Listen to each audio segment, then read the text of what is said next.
Assalamualaikum warahmatullahi wabarakatuh. Selamat pagi dan salam sejahtera untuk kita semua. Kembali pada pagi hari ini kita akan melanjutkan pembelajaran matematika pada minggu yang lalu. Hari ini kita akan membahas matematika tentang membedakan komutatif dan asosiatif serta distributif. Yang fokusnya pagi hari ini kita membahas mengenai hukum asosiatif. Apa itu hukum asosiatif? Hukum asosiatif dikenal juga dengan nama hukum pengelompokan.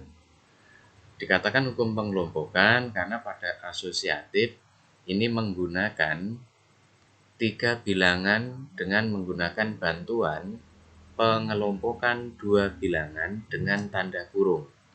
Dan apabila tanda kurung itu ditukarkan, maka hasilnya tetap sama.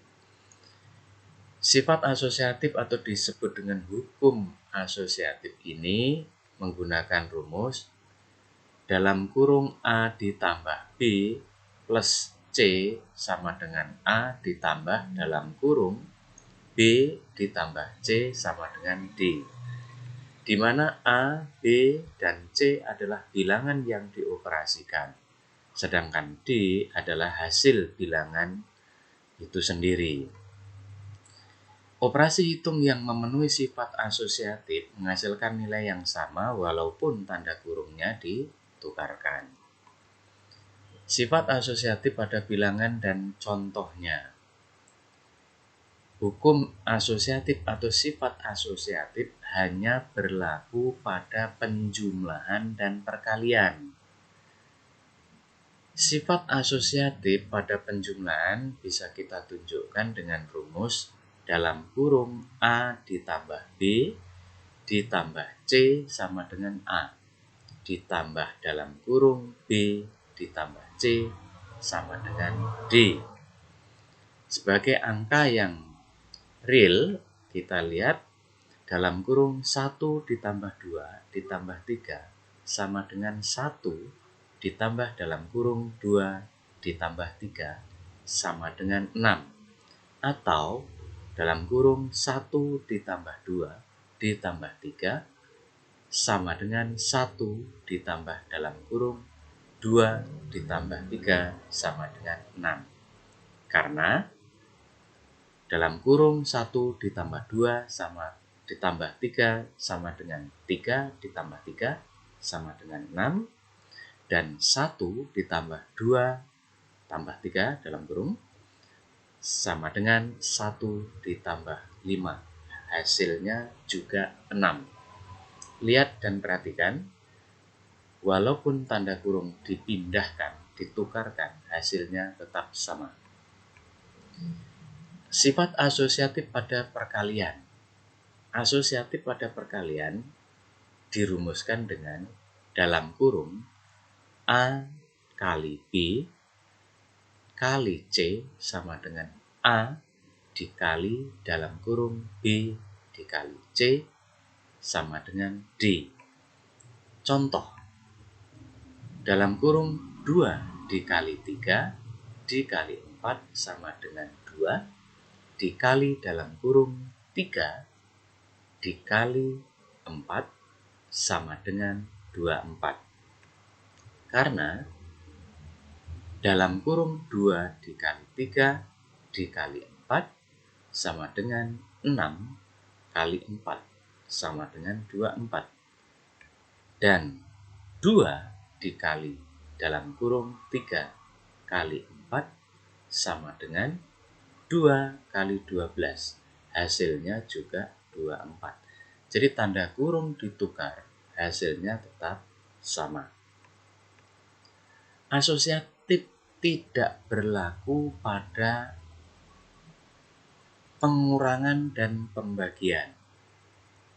Ini bisa kita tunjukkan karena apabila tanda kurung ditukarkan, hasilnya berbeda. Contoh, dalam kurung 8 dikurang 4 dikurang 2 sama dengan 4 dikurang 2 sama dengan 2.